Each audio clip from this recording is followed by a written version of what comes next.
Assalamualaikum warahmatullahi wabarakatuh. Salam sahabat teknik mesin. Sebelumnya perkenalkan terlebih dahulu, saya Anisadio Nugroho, NIM K2521009. Saya dari Prodi Pendidikan Teknik Mesin Universitas 11 Maret. Pada kali ini saya mengikuti kegiatan asistensi mengajar atau kegiatan PLP tahun 2024. Kebetulan saya bertepatan di sekolah SMK Ganesha Tama Boyolali. Pada kesempatan ini saya diberi kesempatan untuk mengajar teori dasar keahlian untuk kelas 10 teknik mesin. Pada kali ini saya akan membahas teori dasar keahlian teknik mesin tentang sambungan dan bantalan. Dalam teknik mesin, sambungan dan bantalan adalah dua komponen penting dalam mendukung fungsi sistem mekanik. Sambungan itu digunakan untuk menggabungkan dua atau lebih komponen mesin agar dapat secara efektif. Kemudian bantalan atau bearing itu digunakan untuk mendukung, memandu, dan mengurangi gesekan antara komponen yang bergerak relatif seperti poros dan rumah bearing. Bantalan itu biasanya mengacu pada elemen-elemen pendukung yang menjaga stabilitas mekanisme. Nah, hubungan keduanya antara sambungan itu digunakan untuk merakit sistem mekanik, sementara bantalan bertugas memastikan komponen bergerak dengan efisien. Kombinasi sambungan yang kokoh dan bantalan yang sesuai memastikan kinerja optimal. Dapat berbagai aplikasi teknik mesin seperti mesin kendaraan, turbin, dan mesin industri. Untuk lebih detailnya, simak video sampai selesai. Nah, kali ini terkait tentang jenis-jenis sambungan. Dalam proses perakitan konstruksi mesin atau peralatan, itu diperlukan berbagai bentuk komponen dengan jumlah lebih dari satu. Alasan inilah yang menjadi penyebab dibutuhkannya sambungan. Kegunaan sambungan pada proses perakitan mesin sangat penting, karena harus dirancang agar mampu menahan jenis-jenis pembebanan dan dapat bekerja dengan baik sesuai fungsinya. Jenis sambungan berdasarkan sifatnya itu terdiri dari dua jenis, yaitu sambungan tetap dan sambungan tidak tetap. Kedua sambungan tersebut akan dijelaskan sebagai berikut. Yang pertama, sambungan tetap. Sambungan tetap adalah salah satu jenis sambungan yang bersifat permanen, sehingga sambungan jenis ini tidak dapat dilepas. Cara melepas sambungan dapat dilakukan dengan cara merusaknya. Jenis sambungan tetap yang sering dijumpai dalam bidang teknik mesin adalah sambungan las, welded joint, atau sambungan paku keling atau rivet joint. Contoh penggunaan sambungan las dapat kalian lihat pada konstruksi instalasi pipa, konstruksi kapal laut, konstruksi truk, dan kerangka baja pada bangunan, dan lain sebagainya.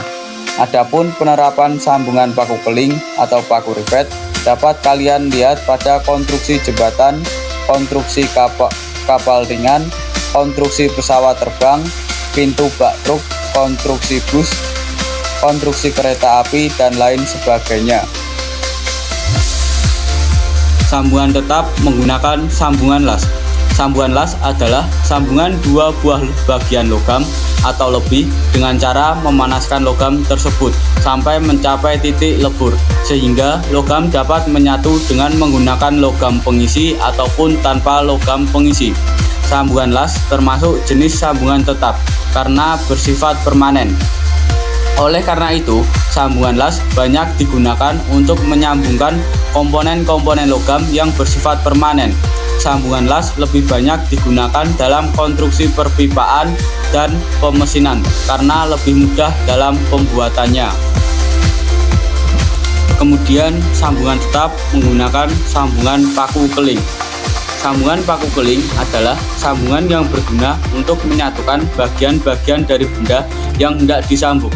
Peralatan yang digunakan untuk jenis penyambungan ini adalah tang keling. Adapun bahan yang dibutuhkan untuk proses penyambungan ini adalah paku keling. Sambungan paku keling termasuk salah satu jenis sambungan yang bersifat tetap.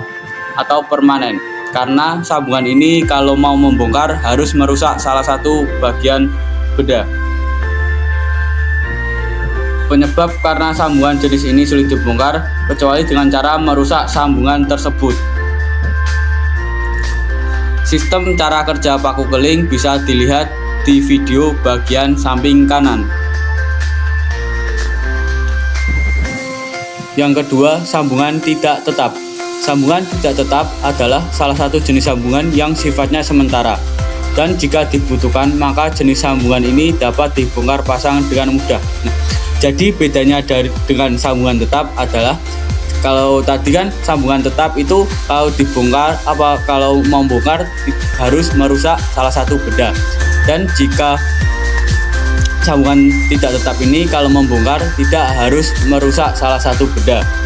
Hal ini tentunya harus memenuhi persyaratan, yaitu salah satunya kondisi sambungan yang masih dalam kondisi baik atau tidak rusak ataupun berkarat. Dalam kehidupan sehari-hari, penerapan sambungan tidak tetap dapat dijumpai pada sambungan pasak dan sambungan ulir atau sambungan baut dan mur. Sambungan tidak tetap menggunakan sambungan pasak.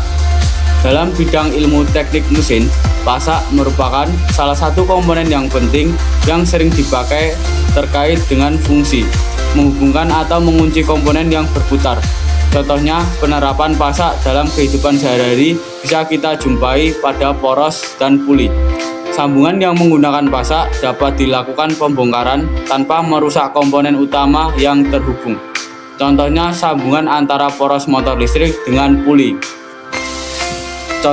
Contoh pasak bisa dilihat pada gambar di samping. Sambungan tidak tetap menggunakan sambungan ulir. Sambungan ulir atau disebut juga sambungan dengan baut dan mur yang merupakan salah satu contoh sambungan tidak tetap. Sambungan ini bisa kalian jumpai pada komponen-komponen mesin yang menggunakan baut dan mur untuk mengikatnya. Kelebihan dari sambungan ini yaitu mudah dipasang dan dilepas dengan cepat tanpa merusak konstruksi dengan biaya relatif murah. Konstruksi baut terdiri atas batang berbentuk silinder yang memiliki kepala pada salah satu ujungnya dan terdapat ulir di sepanjangnya ataupun hanya di bagian ujung batang silinder. Kepala baut umumnya berbentuk segi 6, segi 8, dan segi 4. Baut umumnya memiliki ulir pada bagian luar, adapun mur umumnya memiliki ulir pada bagian dalam. Dengan demikian, mur biasanya berpasangan dengan baut. Contoh sambungan baut pada gambar di samping. Nah, itu tadi materi terkait dengan jenis-jenis sambungan. Dan kita akan melanjutkan ke materi tentang tumpuan atau bantalan. Tumpuan atau bantalan merupakan salah satu bagian dari elemen mesin yang memegang peran cukup penting karena fungsi dari bantalan adalah untuk menumpu sebuah poros agar poros dapat berputar tanpa mengalami gesekan yang berlebihan. Selain itu, bantalan harus cukup kuat untuk memungkinkan poros serta elemen mesin lainnya bekerja dengan baik. Contoh penggunaan bantalan adalah seperti gambar di samping. Pada umumnya, bantalan diklasifikasikan menjadi dua, yaitu bantalan luncur dan bantalan gliding. Kedua jenis bantalan tersebut akan dijelaskan sebagai berikut. Jenis bantalan luncur. Bantalan luncur adalah suatu elemen mesin yang berfungsi untuk menumpu poros berbeban, sehingga putaran atau gerakan bolak-baliknya dapat berlangsung dengan halus dan aman. Bantalan luncur mampu menumpu poros dengan beban besar. Jika kedua permukaan logam bersinggungan satu dengan lainnya, maka hal ini menimbulkan gesekan dan panas. Untuk mencegah terjadinya gesekan dan panas, maka diperlukan ditambahkan pelumas. Pelumas ini bertujuan untuk menghasilkan lapisan yang halus dan licin pada kedua permukaan yang bersinggungan. Pada bantalan luncur biasanya terdapat alur pelumas. Jenis bantalan luncur. Bantalan luncur adalah suatu elemen mesin yang berfungsi untuk menumpu poros berbeban, sehingga putaran atau gerakan bolak-baliknya dapat berlangsung dengan halus dan aman. Bantalan luncur dan jenis bantalan grinding. Bantalan grinding atau bearing adalah elemen mesin yang berfungsi menumpu poros berbeban di mana terjadi gesekan grinding antara bagian berputar dengan yang bagian melalui elemen grinding seperti bola, roll, atau jarum. Bantalan grinding ini memiliki beberapa komponen. Salah satunya mempunyai fungsi sebagai elemen yang berputar. Elemen yang berputar tersebut berada di antara bagian outer ring dan inner ring dengan perantara dan pelindung. Untuk contohnya seperti di atas.